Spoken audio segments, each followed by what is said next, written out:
Leksiyimizden ikincisi başlayımız, leksiyimizden ikincisi başlayımız vatandaşım.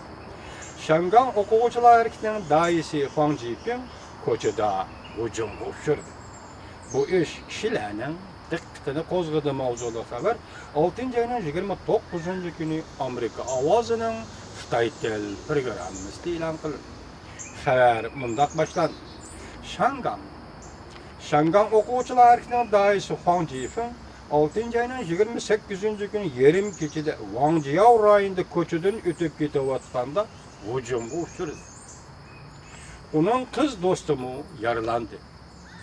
Huang Jiping haftanın birinci günü özünün hücumga uçraş jarayonini to'liq etidi e'lon qilib, bu voqea o'zining Shanganda siyosiy harakatlarga qatnashganligiga munosabatli deb hukm qildi.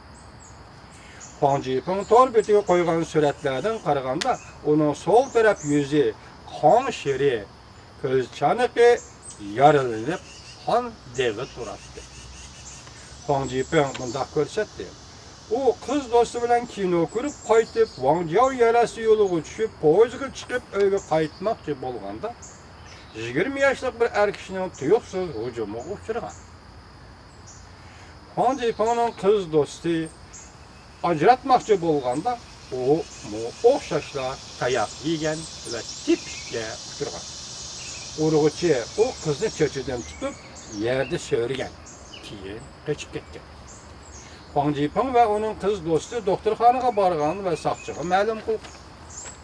Saqchi taraf hujumga uchrash delosi bo'yicha bir taraf qilamiz deb ifoda bildirgan.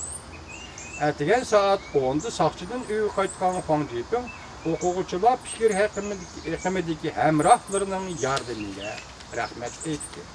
Siyosat maydonining sirtida hujum uchirganligi uchun u o'zidan boshqa hamrohlarining hücumga uçuruşidan ansiraydiganligini bildirdi. Lekin dedi u, men yanala boshtikiga o'xshashla demokratiya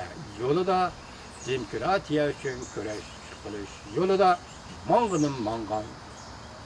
Voqea yuz bergandagi o'quvchilar fikr haqimi tashkiloti, Xristian dini tashkilotlari, Demokratiya partiyasi, Qonun chiqarish komitetining pandemokratizmchi a'zolari ilgari kelgan bayonot e'lon qilib, zo'ravonlikqa qattiq aybladi.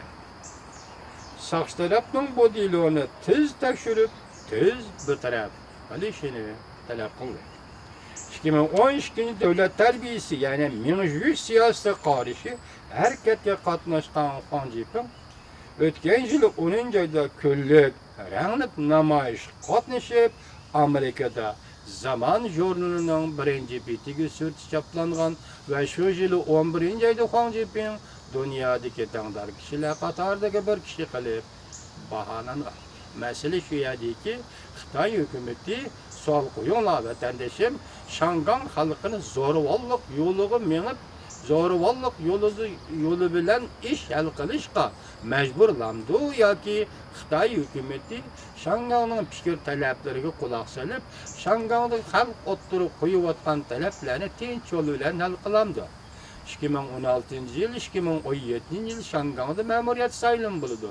Hozir ketayotgan kurash Xitoy deydiki, sen mening farmonim bo'yicha o'tgan yili o'ttirib qo'ygan 8-ayning 31-yilgi program bo'yicha saylan qonuniy yoki saylan demokratiyasini qabul qilasan. Shanganliklar deydiki, biz umumiy saylan, umumiy xalq nomzod ko'rsatish, umumiy xalq saylan ilib berishni qo'llaymiz deydi. Demak, birinchisi saqt saylan, ya'ni Jungo Kompartiyasining saylavi saqt saylan. Hozir Shanganlikdan talab qilayotgani haqiqiy saylan. Hozir kurash mushu darajaga chiqdi. Asli Shanganda zo'ravonlik ishlari yuz bermaslik kerak edi. Lekin Xitoy Kompartiyasi Shangan zo'ravonlik yo'liga qistab keldi.